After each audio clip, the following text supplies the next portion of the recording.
All right.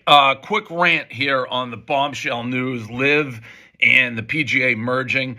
I just got to talk about this Jay Monahan guy, the commissioner of the PGA, who I think will go down as one of the greatest scumbags and pieces of shit to ever live. And this goes back to when all the infighting between Live and PGA, and they're going back and forth. And I talked about this in real time. It was always about the money. This PGA commissioner talking about 9/11 and this and that. It's like, buddy, it's about the money. It's only about the money. You know it's only about the money. Stop saying all this other stuff. Just call it as it is. Saudi Arabia is like, Dave, I'm going to give you $1 billion to move Barstool's headquarters to Saudi Arabia, and you only have to be here one day a year. I will do that so fast, it'll make your fucking head spin, Jerry. Anybody with a brain knew it was all about money and which league would be more successful, all that. But Jay Monahan, that piece of shit, started invoking 9/11 and started talking about how he had friends or family or close people he knew who died in 9/11, and how can anybody who's going to live, answer to 9/11 because Saudi Arabia and all that. I think you'd have to be living under a rock to not know that there are significant implications. As it relates to the families of 9/11, I have two families that are close to me that lost loved ones. And so my heart goes out to them.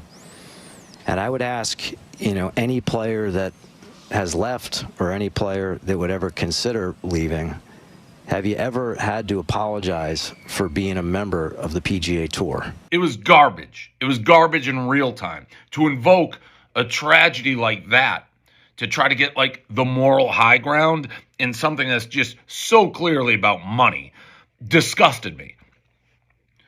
And it should disgust anybody. It honestly, you have to be a special type of scumbag to be like, I don't know how golfers can go to Live and live talking to a 9/11 victim. That is such scumbag behavior. And now to turn around 10 minutes after you're preaching morality and how Saudi Arabia is bad and this and that, and merge with them and not even address everything's fine, this is great for golf. Buddy, you just 5 seconds ago were saying how nobody can go to Live and be live with themselves because of 9/11. That can't exist. That can't, I think this merge is good for golf. You get all the best golfers back together, tournaments, good for fans, good for golf. But Jay Monahan, they probably paid him $1 billion in his pocket in some fucking offshore account. What an absolute piece of shit human being. To invoke 9/11 to get the moral, high ground in a financial dispute, and then turn around and merge with the said company that you are basically calling terrorists is fucking disgusting.